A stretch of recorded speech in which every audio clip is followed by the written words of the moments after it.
As a boy, I always had ambitions to join the Navy. Why? Why? I'm not quite sure on that, but I just had that feeling for the sea, in a way.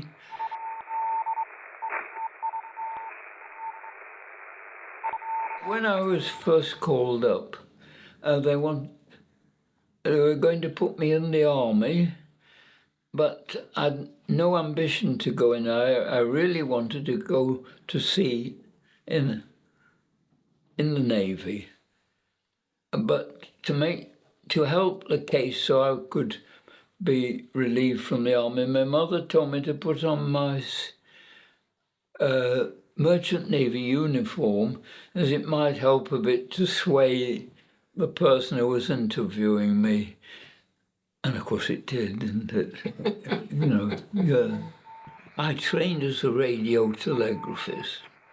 My first ship was the Richmond, and it was an ex-American destroyer. I was based in Canada as part of the Canadian Merchant Navy, and we sometimes we never got to England. We came halfway across, and another convoy coming out took over our convoy, and we took the other one back to America or Canada, wherever we were going to at that time. Well, yes, we had the usual performances of some attacks on us and that, and bangs and man knows what. And, had to go to action stations quite a lot. But we were lucky. But our destroyer was the senior one, so the captain could make his own decisions. And perhaps I can mention that we had a little dog on board, which was we called Timo. The water used to come up on deck quite a lot, and the little dog used to run alongside barking at it. And one day, before we sailed on this occasion, the decks had been linseeded, which makes them slippery. So he got away with it for a day or so, but when he puts the brakes on it, nothing happened, and he kept going into that great ocean. The skipper actually broke a lot of rules. He went in search of this little dog, which meant that he'd left his section of the convoy that he should have been protecting. And it took us half an hour to come. Somebody saw in the big swells this little dog weakly paddling along still. And that's another rule he shouldn't have done. It stopped engines, which means any submarine had a wonderful chance of, hitting us with the torpedo. And we got it on board. We pumped the water out of it, and I think they gave it a tot of rum. Well, it was a sailor. I was switched at the last moment to an LSH, which was the NIT, Landing Ship Headquarters. I was used on that with others, with me, of course, reporting when vessels were coming over, food tanks, other items. In other words, controlling the landing. They can't just come in anywhere. They have to be directed. And I've done that for nearly a couple of weeks before we got this bombing. I was lucky, I don't know. There was a terrific explosion. And I thought, oh my gosh. And the lights went out. And you know what the first thing I thought about? Putting my shoes on.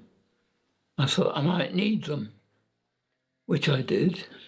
Yes, my friend was killed at that time. Well, I volunteered to be one of the people who cleared up the dead, on the next day and get them sorted out. And the next day we put them over the side.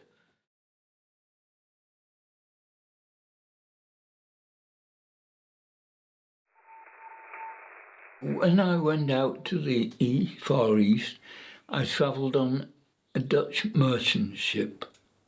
I then joined the British Pacific Fleet. I was put on board the senior vessel of 3 destroyers. So we came across this convoy while we were parading around looking, for that type of thing. And that's when we sank about 7 of their vessels in the night. And at one point, we were supposed to stand by because we were going to ram one of them. But as it happened, the skipper of the other vessel was quick enough to manage to turn, and we just sailed by with a small arms fire from our vessel, drilling the ship, as we went by on there. I was put to the job of feeding the cordite and the shells onto this trolley you see them, which goes up to the gunners up above. After that night of sinkings, and we came across one of the vessels that hadn't completely sunk, and part of it was still afloat, and there were about 6 or 7 Japanese on board. And so our skipper put down a boat with armed sailors in to take them prisoner. But on its way across, there was a terrific explosion, and the Japanese had decided to kill themselves rather than have the disgrace of being taken prisoner. Overall, we were doing our job, but we were lucky, of course, because it could have been either way. And there we are. So I was, very pleased to think that I could go on and be useful possibly in the future.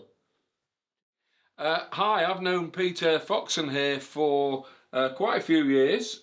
I'm pleased to say that Peter is a member of the Age Concern community in Deepings, and I picked Peter up. I've got the honour to pick him up some Fridays to go to the daycare, and we always have a good chat. And Peter sits in the back of the minibus and chats up the ladies, I've got to say. And they seem to enjoy that too. I'm sure they do. And Peter's also an honorary member of the Royal British Legion, and we managed to get him special certificate. Yes. When he became 100 years old, he gets free membership for life now. Pleased to say, and I think he's earned it. So we're very proud of him in the Deepings. Not many people are left who fought for our freedom 80 years ago and more. So Thank you, Peter. Thank you Top man. for acknowledging me. Thank you.